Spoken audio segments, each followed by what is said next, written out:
Bismillahirrahmanirrahim. Assalamualaikum warahmatullahi wabarakatuh. Bagaimana kabar teman-teman semua? Semoga kita senantiasa diberikan kesehatan oleh Allah Subhanahu wa Ta'ala. Alhamdulillah, berjumpa lagi pada mata kuliah Pendidikan Multikultural. Kami dari kelompok 6 yang beranggotakan Muhammad Ubaidillah Hanan dan saya, Ulia Samiatun Nafilah. Dalam video ini, kami akan sedikit menjelaskan tentang implementasi pendidikan multikultural dalam resolusi konflik. Ya, pada video kali ini saya akan menjelaskan materi mengenai pendidikan multikultural untuk resolusi konflik. Jadi ini merupakan salah satu tugas dari mata kuliah pendidikan multikultural 6B. PAI kelas 6B seperti itu. Sebelum kita membahas lebih lanjut, seperti biasa saya akan membahas materi secara sistematis.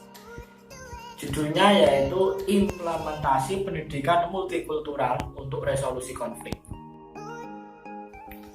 Nah, yang pertama yaitu dari pengertian pendidikan multikultural terlebih dahulu. Jika diartikan secara perkata, pendidikan berarti usaha mengembangkan potensi. Kemudian multikultural secara singkatnya yaitu berarti keberagaman budaya. Nah, ketika diartikan secara bersama pendidikan multikultural, maka berarti pendidikan mengenai keanekaragaman budaya. Seperti itu. Nah, kemudian kita lanjut menjelaskan mengenai pendidikan multikultural menurut para ahli. Yang pertama yaitu James Eubanks.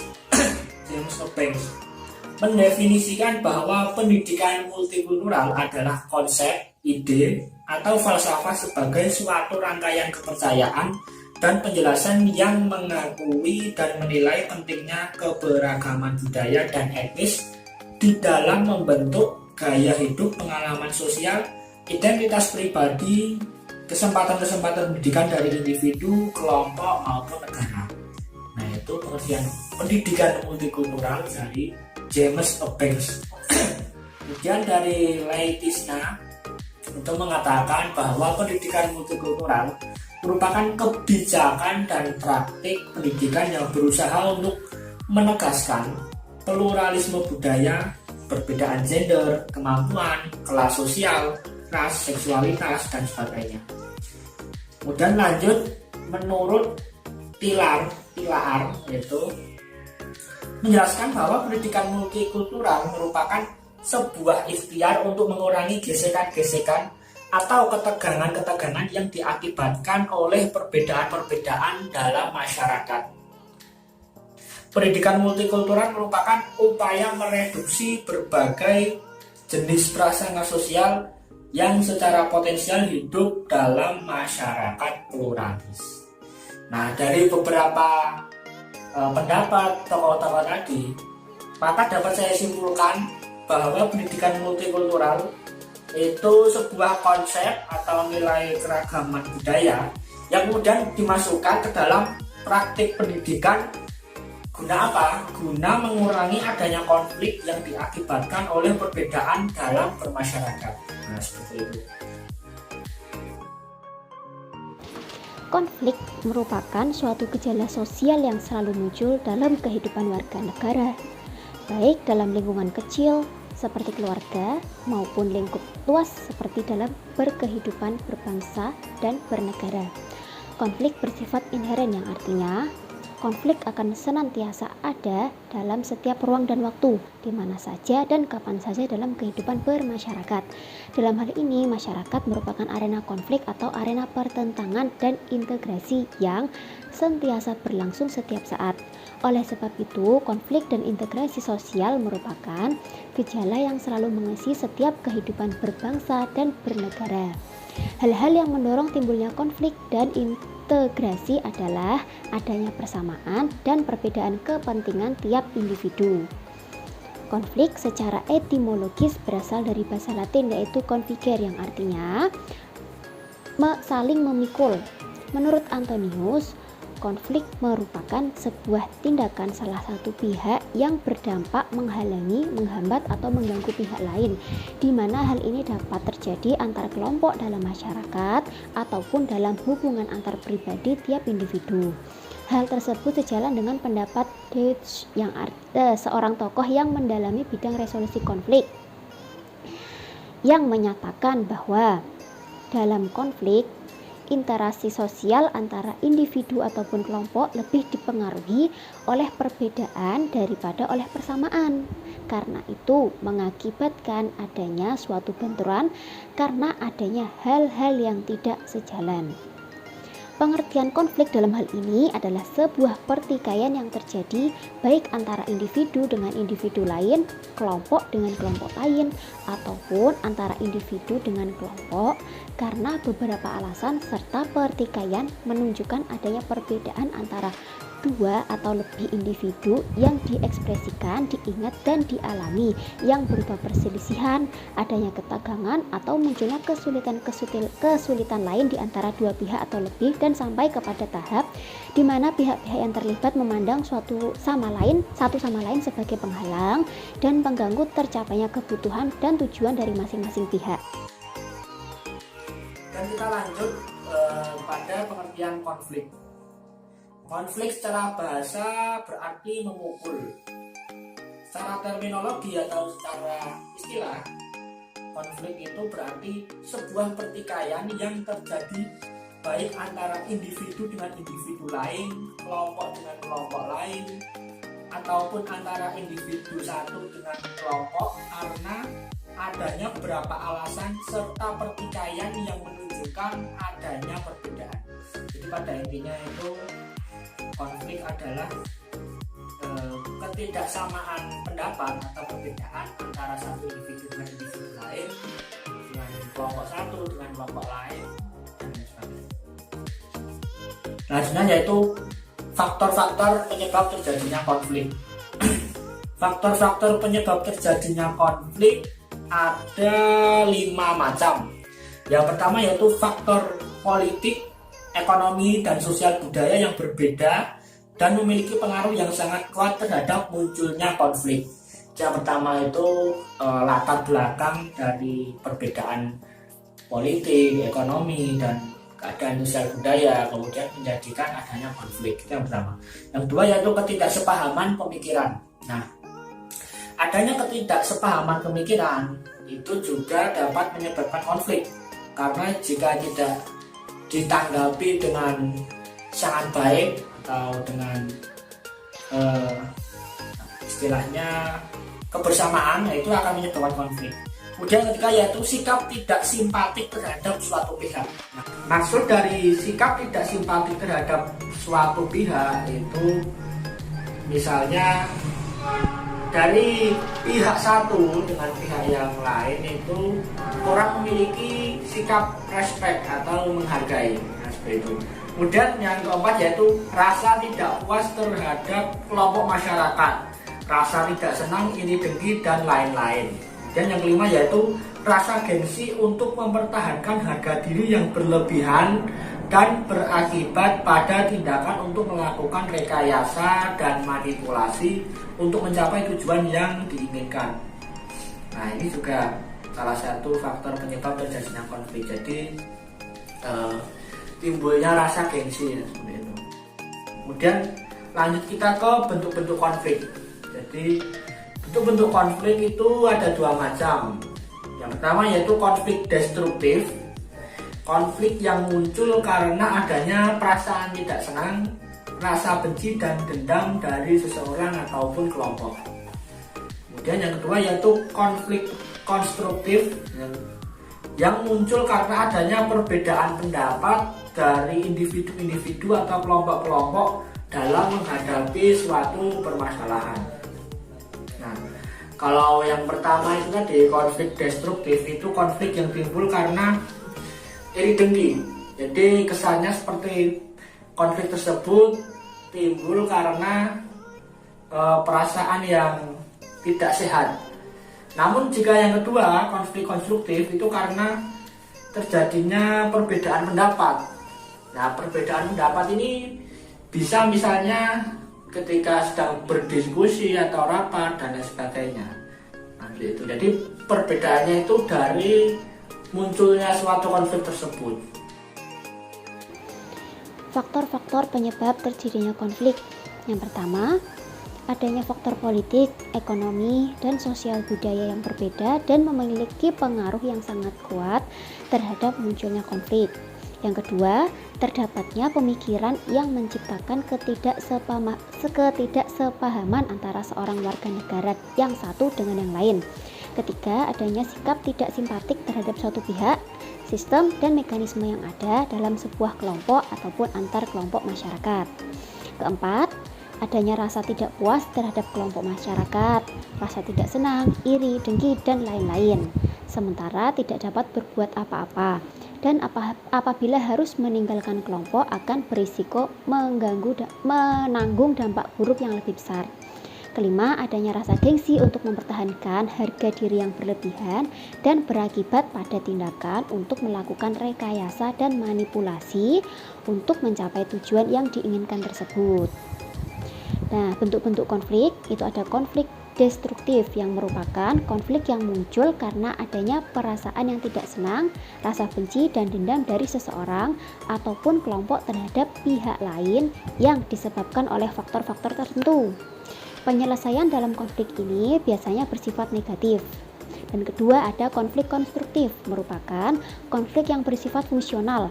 Konflik ini muncul karena adanya perbedaan pendapat dari individu-individu atau kelompok-kelompok dalam menghadapi suatu permasalahan. Resolusi konflik dalam bahasa Inggris disebut dengan conflict resolution, yang memiliki makna berbeda-beda menurut para ahli yang fokus meneliti tentang konflik. Resolusi dalam Webster Dictionary menurut Levin adalah yang pertama, tindakan mengurai suatu permasalahan, pemecahan, penghapusan, atau penghilangan permasalahan. Sementara, Iskander menyatakan bahwa resolusi konflik ini dijalankan untuk memberikan penyelesaian yang diterima semua pihak, meski dalam mekanismenya akhirnya terdapat pihak yang harus mengalah atau dikalahkan. Metode penyelesaian konflik ini bertujuan untuk memberikan penyelesaian yang diterima oleh semua pihak. Dan ini akan membuat mereka mempunyai kepentingan untuk memberikan penyelesaian yang diterima oleh semua pihak dan yang dicapai oleh mereka sendiri. Untuk membuat pihak yang terlibat konflik menerima penyelesaian tersebut, harus disadarkan bahwa mereka perlu untuk hadir dalam pembicaraan mengenai konflik dan lebih aktif lagi dalam proses perlindungan untuk mencapai penyelesaian. Hal ini agar mereka mendapat gambaran yang lebih jelas lagi mengenai konflik tersebut dari perspektif mereka atau perspektif lawan. Selain itu pula, mereka juga diharapkan dapat melihat dengan lebih jelas lagi pilihan-pilihan yang ada dan benar-benar menghargai pilihan akhirnya yang nanti akan mereka terima. Resolusi konflik adalah suatu cara pihak-pihak yang berkonflik dengan atau tanpa bantuan pihak luar untuk menyelesaikan konflik. Resolusi konflik juga menyarankan penggunaan cara-cara yang lebih demokratis dan konstruktif untuk penyelesaian konflik dengan memberikan kesempatan pada pihak-pihak yang berkonflik untuk memecahkan masalah mereka oleh mereka sendiri atau dengan melibatkan pihak ketiga yang bijak, netral, dan adil untuk menjembatani dan membantu pihak-pihak yang berkonflik dalam memecahkan masalahnya dengan diutamakan cara yang damai. Resolusi konflik adalah istilah komprehensif yang mengimplikasikan bahwa sumber konflik yang dalam berakar perlu diperhatikan untuk penyelesaian konflik. Penyelesaian konflik mempunyai peran untuk dimainkan bahkan dalam zona perang sekalipun, karena menciptakan perdamaian dan pemahaman di antara komunitas yang terpisah merupakan elemen kemanusiaan yang sangat penting. Penyelesaian konflik adalah bagian integral pekerjaan menuju ke arah pembangunan, keadilan sosial, dan transformasi sosial yang bertujuan menangani berbagai masalah dalam kehidupan manusia. Pemahaman yang luas terhadap penyelesaian konflik tidak hanya mengangkut mediasi antara pihak-pihak yang bersengketa, tetapi bagaimana menyelesaikannya dengan cara yang baik dan bertahan lama. Tugas penyelesaian konflik adalah membantu pihak-pihak yang merasakan situasi yang mereka alami sebagai sebuah situasi zero sum atau keuntungan diri sendiri adalah kerugian pihak lain, agar melihat konflik sebagai keadaan non zero sum di mana kedua belah pihak dapat memperoleh hasil atau keduanya dapat sama-sama tidak memperoleh hasil dan kemudian membantu pihak-pihak yang bertikai berpindah ke arah hasil yang positif. Dendroff menyebutkan ada 3 bentuk pengaturan konflik yang biasa digunakan sebagai resolusi konflik, yaitu yang pertama, konsialisasi, di mana semua pihak berdiskusi dan berdebat secara terbuka untuk mencapai kesepakatan tanpa ada pihak-pihak yang memonopoli pembicaraan atau memaksakan kehendaknya masing-masing. Yang kedua yaitu mediasi, ketika kedua pihak sepakat mencari nasihat dari pihak ketiga berupa tokoh, ahli atau lembaga tertentu yang dipandang memiliki pengetahuan dan keahlian yang mendalam tentang permasalahan yang dihadapi dalam konflik.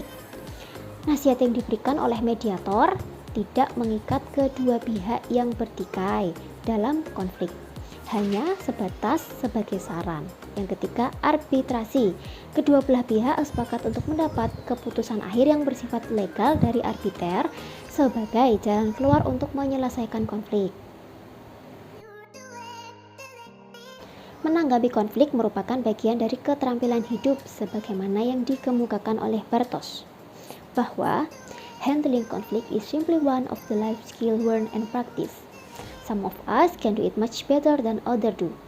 The good news is that by resolving conflict successfully, we can solve many of the problem that it has brought to the surface, as well as getting benefits. Yang artinya, menangani konflik merupakan salah satu yang sederhana dari keterampilan hidup yang kita pelajari dan kita praktikkan.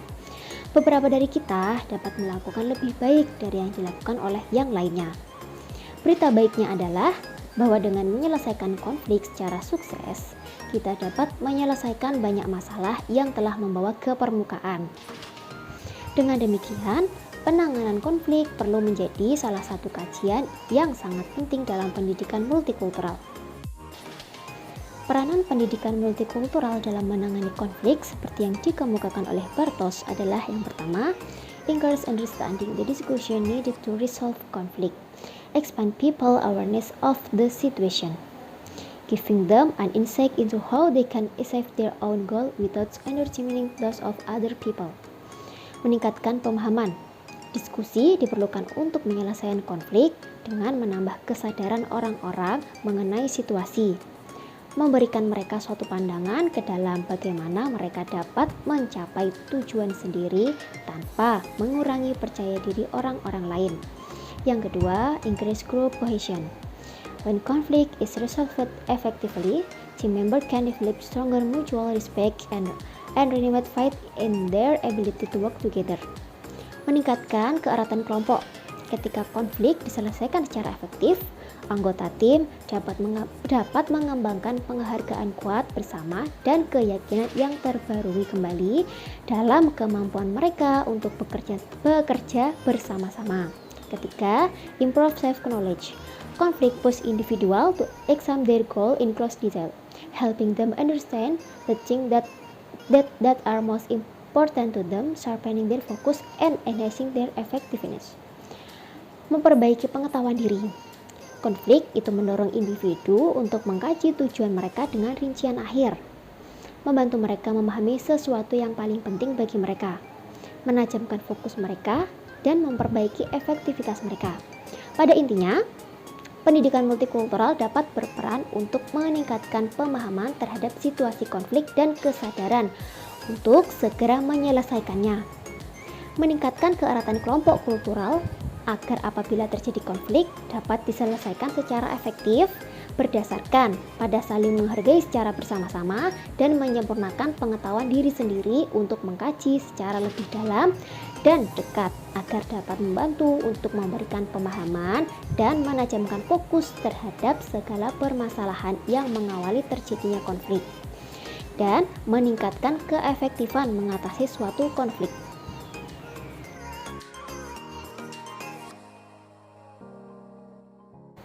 Implementasi pendidikan multikultural di Indonesia. Wacana yang hangat dalam pendidikan multikultural menghasilkan tuntutan implementasi pendidikan multikultural yang kuat dan berhasil dalam sistem pendidikan nasional di berbagai negara. Hal itu sejalan dengan pernyataan yang dikemukakan oleh Banks.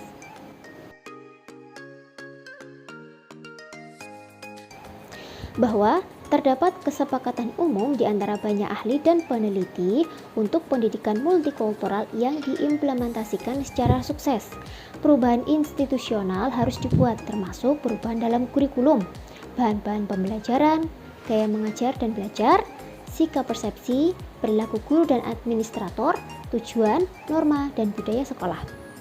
Apa yang telah dikemukakan oleh Banks membawa implikasi bahwa pendidikan multikultural di Indonesia harus berdasarkan pada landasan konseptual dan kebijakan yang kokoh. Jika kita mengharapkan bahwa pendidikan multikultural dapat menjadi lebih baik, yang dipahami dan diimplementasikan secara penuh dan konsisten sesuai dengan teori atau landasan konseptual dan kebijakannya, pendidikan multikultural harus dijabarkan secara komprehensif dan jelas arahnya. Faktor penting dalam pendidikan multikultural di Indonesia sebaiknya fokus pada berbagai macam perbedaan dalam ras, kesukuan, tingkatan ekonomi sosial, gender, agama, dan kekhususan atau keunikan individu. Konseptualisasi, organisasi, dan pemilihan materi pendidikan multikultural menurut Banks mengacu pada yang pertama, integrasi konten. Kedua, proses konstruksi pengetahuan. Yang ketiga, mengurai prejudis. Yang keempat, pedagogi yang adil dan sama. Yang kelima, memperdayakan budaya sekolah dan struktur sosial. Selain itu, dalam merancang kurikulum pendidikan multikultural yang tepat bagi sekolah di Indonesia, harus mempertimbangkan pada pendekatan khusus sebagaimana yang disarankan oleh Banks. Ilustrasi menunjukkan bahwa pendekatan pengembangan kurikulum pendidikan multikultural terdiri atas 4 tingkatan, yaitu yang pertama, the contribution approach.